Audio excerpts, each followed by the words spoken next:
This is 11-2, volume of prisms and cylinders. They really basically all have the same formula. So once I show you that, this shouldn't be too bad. Let's start up with the warm-up though, and then hit play when you're ready to see the answers.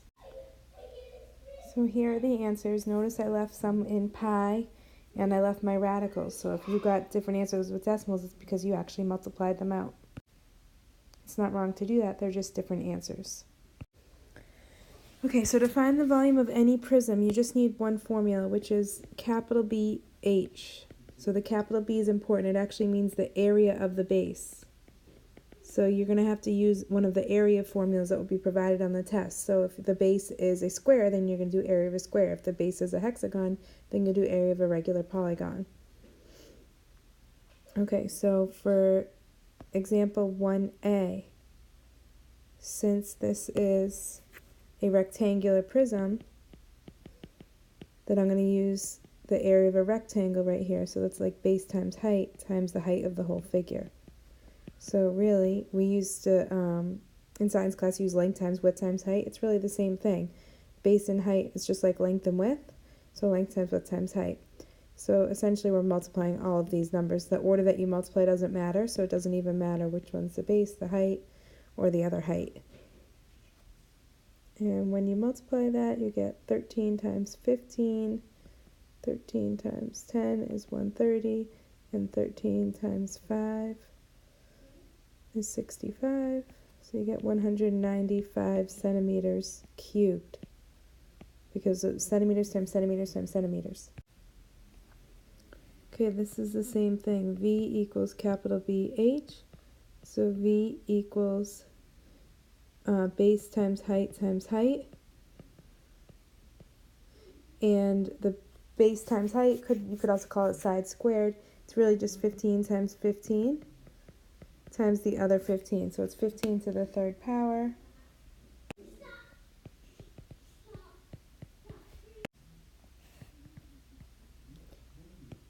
Inches cubed. Okay, this next one we need to use 1, 2, 3, 4, 5, 6. It's a hexagonal prism. So we're going to do, we're assuming it's regular since they're not giving the measurements, but we'll assume it's a regular polygon. So when we do capital BH, in this capital B, we need the area of a regular polygon, which is 1/2 A times P. Okay, so the area of the base, which is 1/2 A times P, times the height of the whole figure, which is 12. So we know the perimeter is going to be 9 times 6, which is 54.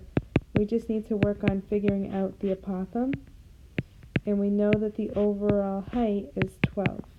So that's the only part we're missing, is that apothem. So remember, I always draw in my right triangle, and it's going to be, this is half of the central angle. So the central angle is going to be 360 divided by the number of sides, which is 6.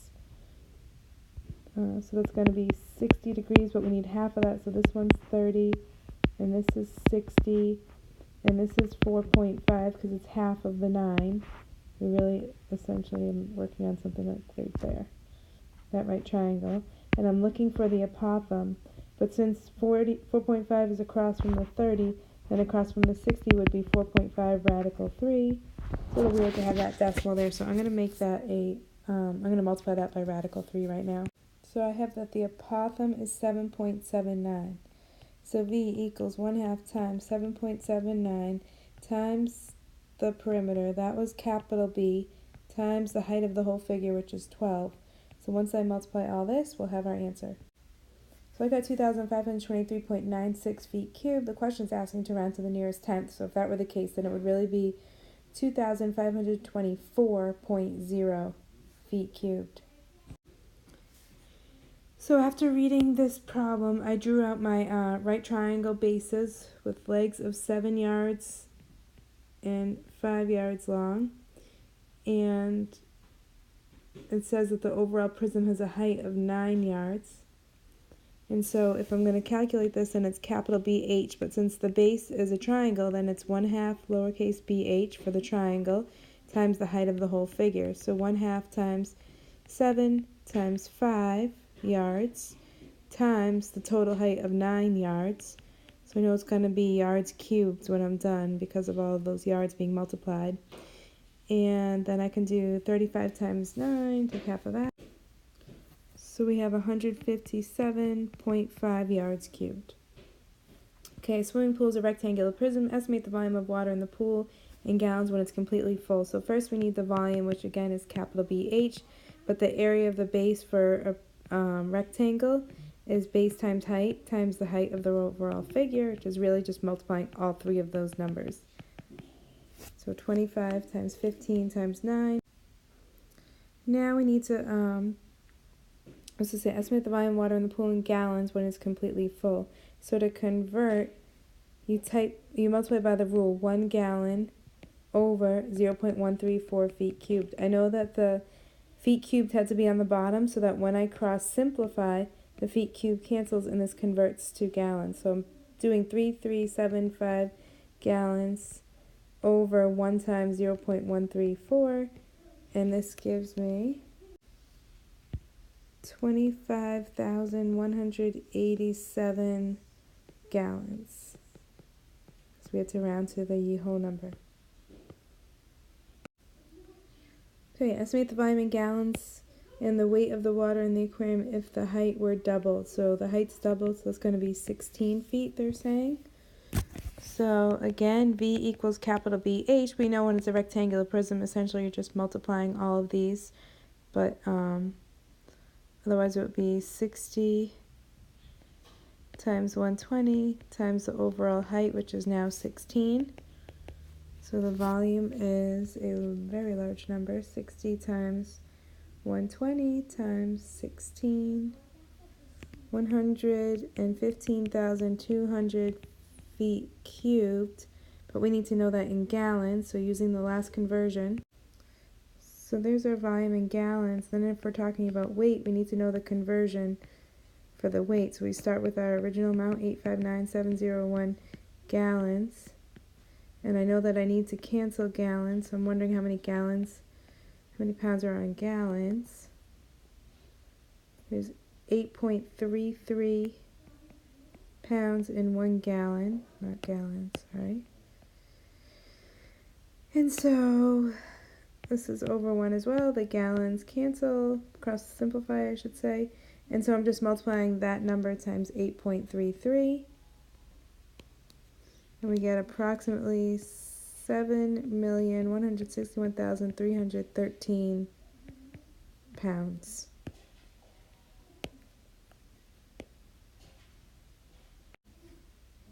So now we're going to talk about a cylinder, but again, it's really the same thing. It's still capital BH because it technically is a prism. And so the area of a circle is pi r squared, so the formula could also be written as pi r squared h, you may see it. And it doesn't matter if the cylinder's tipped or not, it's really the same thing. So for our first one, we're going to do capital BH, which is pi times radius squared. Well, radius is 9 squared times the height is 14, so V equals, we'll leave pi there, it's really 81 times 14. So V equals 1,134 inches cubed. Pi inches cubed. Don't forget the pi.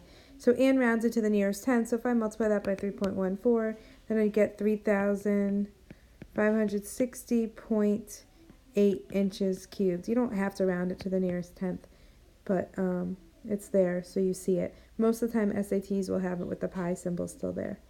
Okay, next one, the base area that was already provided to us. So if we do capital BH, we already know the base area is 121 pi centimeters squared, and now we're going to multiply that equal to twice the radius. Well, the radius must have been 11 in order to get the 121 when we squared it.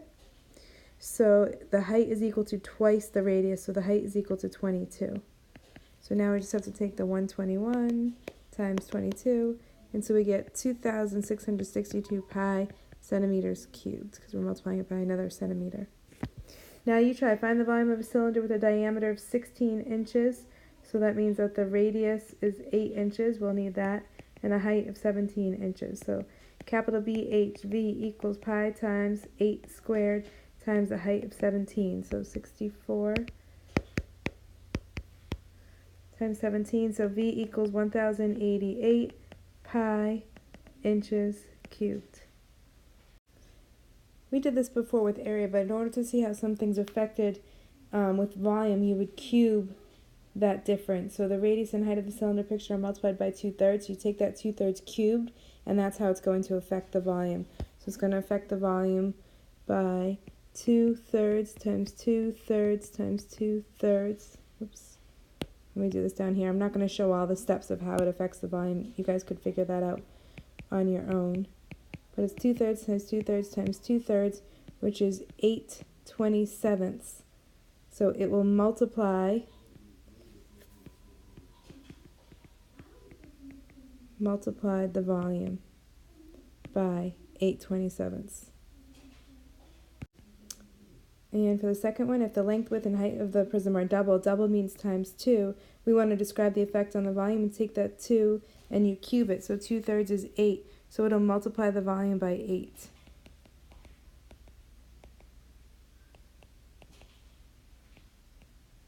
That's what will happen to it. Whatever is being affected, it's going to be the cube of that. So the third power of that is how it'll affect the volume.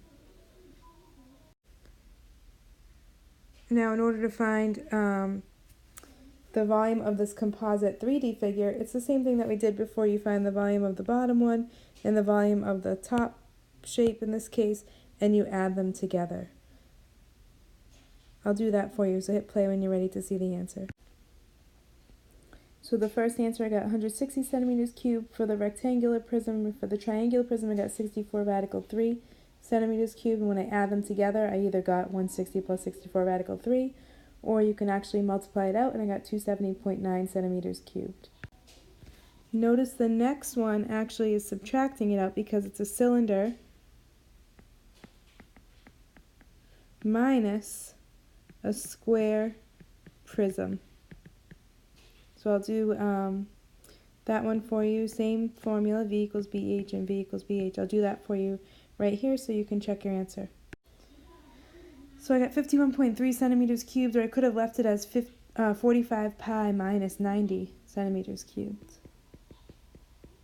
That's fine too.